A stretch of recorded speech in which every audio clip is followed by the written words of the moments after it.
That little barrel around its neck? Never existed. Not once in 300 years of alpine rescue. The image everyone knows, the giant fluffy dog trudging through a blizzard, delivering brandy to half-frozen travelers, was painted by a British artist who had never even seen a real rescue. He just thought it looked cool, and the entire world believed him for 2 centuries. But here's what's even wilder.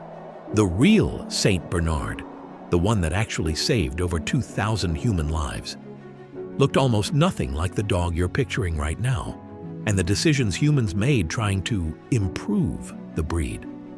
They accidentally created one of the most medically fragile animals in the modern dog world. So today we're going to talk about all of it. The myths, the history, the health realities, and the honest truth about what it actually takes to own one of these magnificent, drooling, absolutely chaotic gentle giants. Welcome to the Dog Talk. Let's get into it.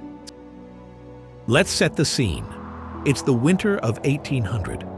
You're crossing the Great St. Bernard Pass, a mountain corridor between Switzerland and Italy, sitting at nearly 2,500 meters above sea level. It is minus 30 degrees. There's a blizzard. The path disappeared under the snow an hour ago. You're exhausted, you're freezing, and honestly, things are not looking great for you. And then, out of nowhere, this enormous warm shape emerges from the white. A massive dog presses its body against yours. You can feel the heat radiating off it immediately.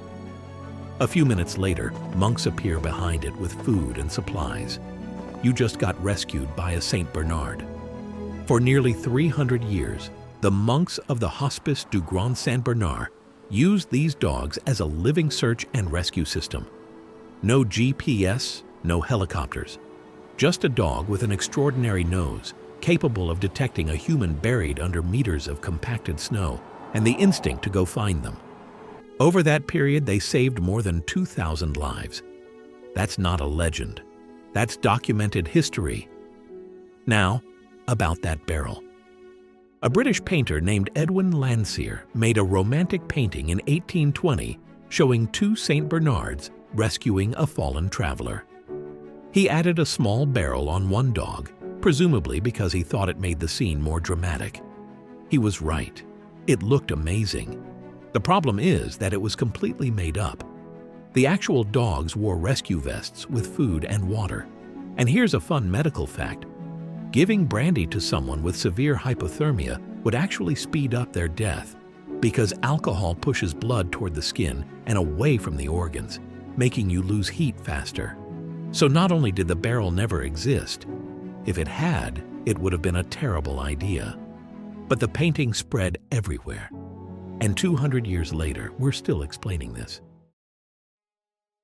Here's where the story takes a dark turn. The year is 1816, and Europe is having what historians literally call the year without a summer. A massive volcanic eruption on the other side of the world threw so much ash into the atmosphere that it blocked sunlight globally. Crops failed, temperatures dropped, and in the Swiss Alps, the winter was catastrophic. For the St. Bernard dogs at the hospice, it was almost the end. A huge portion of the breeding population died. The monks were left with too few survivors and almost no genetic diversity. The breed was on the edge of extinction, so they made a decision. They crossed the surviving dogs with Newfoundlands. Big, heavy, dense-coated Canadian dogs known for handling brutal winters. Logical, right? Wrong. The Newfoundland crossbreeding introduced long, thick coats into the St. Bernard line. In Canada, that coat works great. In alpine powder snow, the fur immediately clumped with ice. The dogs were essentially walking around with frozen weights attached to their entire bodies.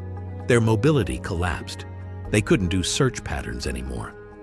The long-haired St. Bernard was pulled from active rescue almost immediately. But here's the thing.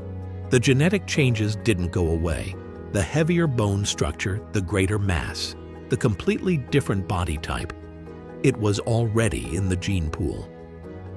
And as dog shows became popular in the late 1800s, breeders started selecting for maximum size and visual impact rather than working ability. The result? The dog went from looking like Barry, an athletic, lean 40-kilogram working animal, to the 80-plus kilogram colossal show dog we have today. In roughly 100 years. That's an extraordinarily fast physical transformation for any animal, and as we're about to see, the body paid for it. Let's talk about the physical reality of this breed, because a lot of people genuinely don't fully grasp it until the dog is standing in their kitchen looking them directly in the eye while still on all fours. Modern male St. Bernards stand between 70 and 90 centimeters at the shoulder and weigh between 64 and 82 kilograms. Some individuals push close to 100 kilograms. To put that in perspective, that is heavier than the majority of adult men in most countries. This is not a large dog. This is a small horse that sheds and drools. And here's something that surprises almost every new owner. These dogs are not done growing until they are 18 to 24 months old. That's a year and a half to 2 years of active skeletal development, during which the wrong food, the wrong exercise, or too much impact on hard surfaces can cause permanent joint damage that will follow the dog for the rest of its life. Speaking of the rest of its life, the average St. Bernard lives 8 to 10 years. Compare that to a Border Collie at 13 to 16 years, or a Labrador at 11 to 13. The extreme size accelerates aging at a cellular level and places enormous chronic stress on the cardiovascular and skeletal systems. You are signing up for a shorter timeline than most breeds, which makes every single year matter more. None of this makes them a bad choice, but it makes them a choice that needs to be made with full information, not based on a movie you watched as a kid. Let's bust another myth while we're here. A lot of people assume St. Bernards are simple dogs. Big, passive, easygoing. You tell them to sit, they sit. You tell them to stay, they stay. Low effort, high cuddle return. This is not accurate. St. Bernards are independently intelligent working dogs with centuries of autonomous decision-making in their DNA. At the mountain pass, these animals ran search patterns alone in zero visibility conditions, made navigation decisions without handlers, and assessed situations on their own. That cognitive independence was the whole point. A dog waiting for instructions in a blizzard was a dog that arrived too late. In your living room, that same independence shows up as what most owners diplomatically call selective hearing. The St. Bernard hears you. It processes your command. It simply chooses to execute it on its own schedule. You say, sit. It looks at you, weighs its options, and sits approximately 45 seconds later, as if completing a transaction it agreed to under protest. This is not stubbornness in the aggressive sense. It's more like owning a very large, very calm colleague who respects you but doesn't consider themselves your subordinate. Training works. It just requires patience, consistency, and positive reinforcement. Harsh corrections backfire completely with this breed. They shut down, become passive, and you lose all progress. Keep it positive, keep it consistent, and start early. The flip side of that independent personality is genuinely extraordinary. St. Bernards show a level of emotional sensitivity that has been clinically documented and put to therapeutic use. They pick up on distress, anxiety, and grief with unusual accuracy and respond by simply being there, calm, present, grounding. It's one of the most remarkable things about them, and it's completely real. They are complex, sensitive, and deeply rewarding dogs. They just come with a learning curve and a very large couch imprint. All right, this is the chapter that separates the people who are genuinely ready for this breed from the people who are going to be very surprised in about 2 years. The single most dangerous condition in St. Bernards is called gastric dilatation volvulus, GDV, or simply bloat. Here's what happens. The stomach fills rapidly with gas and then rotates on its axis, twisting shut both ends. Blood supply cuts off. Tissue starts dying. Without emergency surgery, it is fatal.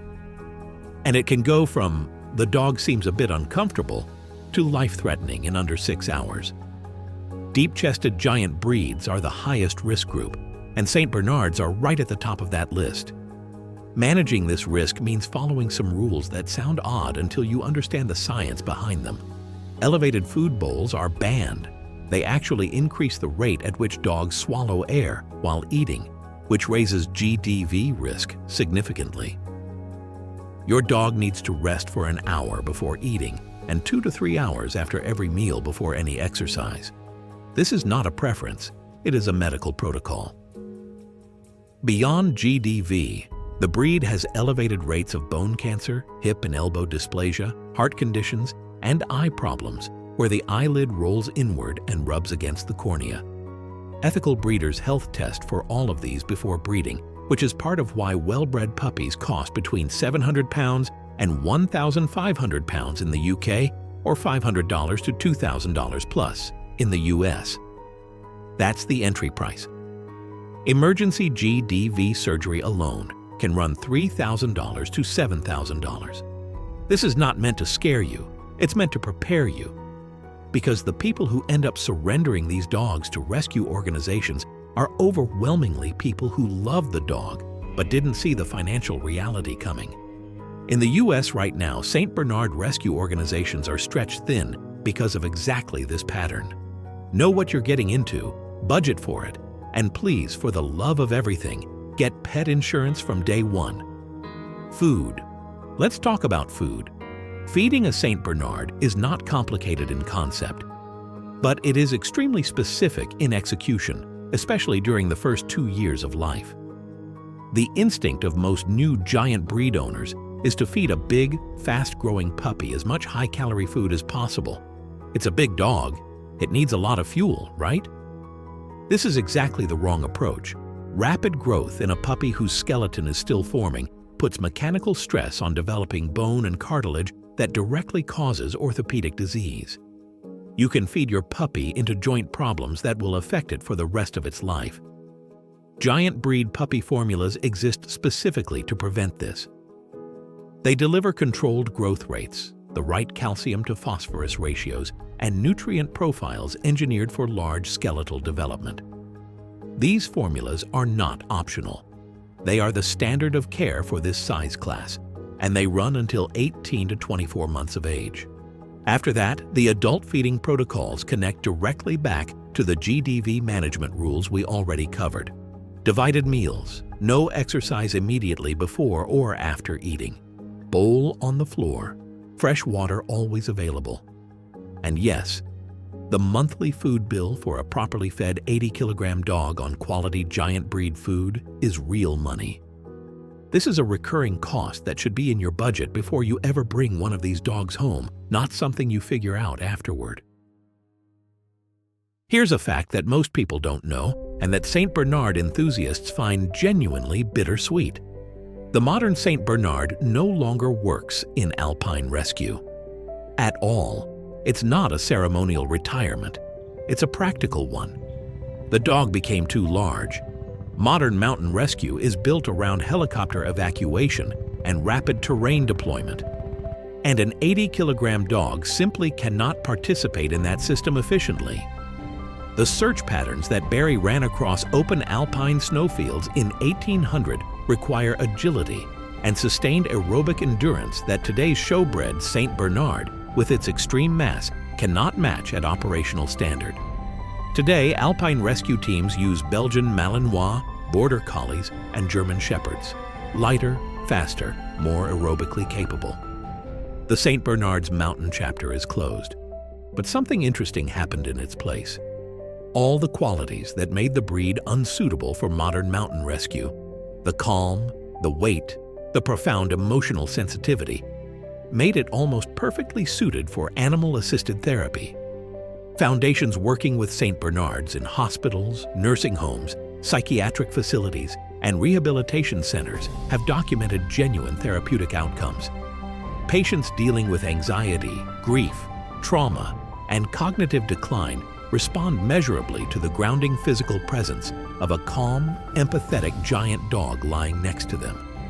The dog that once pressed its warm body against a half-frozen traveler in a blizzard now does the same thing for a frightened child in a hospital ward. Different setting, same instinct. And honestly, that's kind of beautiful. So let's bring it all together with the question you actually came here for. What does it truly cost to own a Saint Bernard? Financially, ethically bred puppy up front, quality giant breed food every month, routine veterinary care for a breed with above-average health complexity, pet insurance from day one, and the very real possibility of a multi-thousand-dollar emergency surgery at some point during the dog's life. This is not a budget breed. Anyone telling you otherwise is either very lucky or not paying attention. Physically, this is a big dog that needs real exercise, but not too much, not too hard, and not at the wrong times relative to meals. You need space. You need a car that fits them. You need to be comfortable being that person at the park whose dog is bigger than most of the children present. Emotionally, you are going to love this dog completely, and you are going to lose it in 8 to 10 years. That's the contract. Saint Bernard owners almost universally describe the experience as worth it, and then get another one immediately, which tells you everything you need to know. The barrel was never real. The show ring giant is a human creation with a complicated biological inheritance. The rescue legend is history, but the thing at the core of this breed, the calm, the sensitivity, the absolute willingness to simply be present for a human who needs it, that part is completely authentic. If you go in with open eyes, a realistic budget, and genuine patience, the Saint Bernard will give you back more than you put in. Just maybe invest in a good mop. The drool is very, very real. And that is the full story of the Saint Bernard. From alpine hero to genetic cautionary tale to therapy room legend. If you learned something today, or if you've been considering this breed and this helped you make a more informed decision, hit that like button. It genuinely helps the channel more than most people realize. If you want more deep dives like this, real histories, real health facts, no fluff, subscribe to the Dog Talk. We cover working breeds, breed histories, training realities, and everything the pretty Instagram photos don't show you. Drop a comment below. Do you own a Saint Bernard? Are you thinking about it? We read everything. We'll see you in the next one.